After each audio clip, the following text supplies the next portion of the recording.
ఎనిమిదో వేతన సంఘం జీతాల పెంపు విషయంలో కీలక ప్రతిపాదనలు దేశవ్యాప్తంగా చర్చకు దారితీశాయి. ఎనిమిదో వేతన సంఘంతో సంప్రదింపులలో పాల్గొంటున్న ఒక కీలక ఉద్యోగుల సంఘం Indian railway technical supervisors association ప్రతిపాదించిన కొత్త 5 అంచెల షిప్మెంట్ ఫ్యాక్టర్ ఫార్ములా ఈ చర్చకు కేంద్ర బిందువుగా ఉంది. దేశవ్యాప్తంగా ఉన్న 1,00,00,000 మందికి పైగా కేంద్ర ప్రభుత్వ ఉద్యోగులు, పెన్షనర్ల భవిష్యత్తును నిర్ణయించే ఎనిమిదో వేతన సంఘంపై చర్చలు మరింత ఆసక్తికరంగా మారాయి. దీంతో పాటు కొంతమంది సీనియర్ ప్రభుత్వ ఉద్యోగులకు 400% పైగా జీతాల పెంపును ప్రతిపాదించడం మరో విశేషం.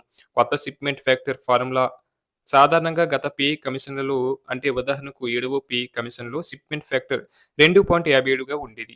అందరు ఉద్యోగులకు ఒకే ఒక షిప్మెంట్ ఫ్యాక్టర్‌ను వర్తింపచేసేవారు. కానీ ఈసారి ఐఆర్‌టీఎస్‌ఏ ఒక వినూత్న ప్రతిపాదన చేసింది. దీని ప్రకారం లెవెల్ 1 నుంచి 5 వరకు ఉన్నవారికి 2.92 షిప్మెంట్ కారకం లభిస్తుంది.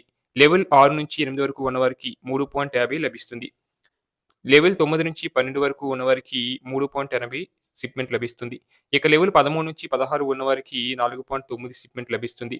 లెవెల్ 15-18 వరకు ఉన్నవారికి 4.38% షిప్మెంట్ లభిస్తుంది. ఈ ప్రతిపాదన ఆమోదం పొందితే జీతాలపై దాని ప్రభావం భారీగా ఉండవచ్చు. ఉదాహరణకి 17, 18 లెవెల్స్‌లో పరిధిలో 2,50,000 బేసిక్ పే పొందుతున్న ఒక ఉద్యోగికి ప్రతిపాదిత 4.38 కారకం ప్రకారం సవరించిన మూల వేతనం దాదాపు 10,95,000కు పెరిగే అవకాశం ఉంది. అలాగే మధ్యస్థాయి ఉద్యోగులు లెవెల్ 6-8 వరకు ప్రస్తుతం 45,000 బేసిక్ పే ఉన్న ఉద్యోగి జీతం ప్రతిపాదిత 3.50 షిప్మెంట్ ఫ్యాక్టర్ ప్రకారం 1,57,000కు పెరుగుతుంది. ఎనిమిదో వేతన సంఘం సిఫార్సులు కేంద్ర ప్రభుత్వ ఉద్యోగులు, పెన్షనర్లు, వారి కుటుంబాలతో సహా 1,10,00,000కు పైగా లబ్ధిదారులకు ప్రభావితం చేస్తాయని అంచనా. అయితే ప్రస్తుత ఆర్థిక పరిస్థితి, ద్రవ్యోల్బణంపై ఆందోళనల మధ్య ఈ ప్రతిపాదనలు ఒకవైపు ఉద్యోగుల్లో ఆశలు రేకెత్తిస్తుండగా, మరోవైపు ప్రభుత్వ ఖజానాపై పడే భారం వల్ల దేశవ్యాప్తంగా పెద్ద చర్చకు దారితీసింది. ఈ చర్చకు కేంద్ర బిందువుగా ఉంది ఒకే ఒక్క సాంకేతిక పదం. అదే షిప్మెంట్ ఫ్యాక్టర్.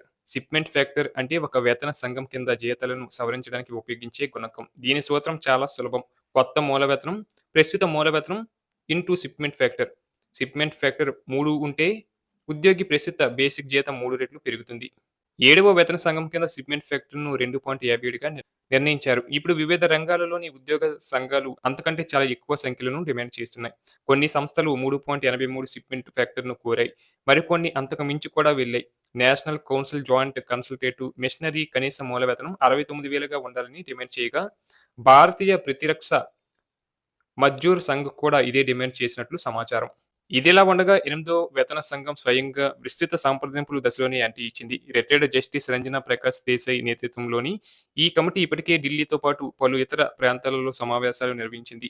ఉద్యోగులు, ఉద్యోగ సంఘాలు, పెన్షనర్ల బృందాలు, ప్రభుత్వ సంస్థలతో దేశవ్యాప్తంగా జరిపే సంప్రదింపుల కార్యక్రమంలో భాగంగా జూలై 6, 7 తేదీల్లో భువనేశ్వర్‌లో పర్యటించనున్నట్లు ఇప్పుడు ప్రకటించింది. లక్నో, హైదరాబాద్, శ్రీనగర్, లడఖ్, జమ్మూ, కాశ్మీర్‌లలో కూడా సంప్రదింపులు జరపాలని కమిషన్ నిర్ణయించింది.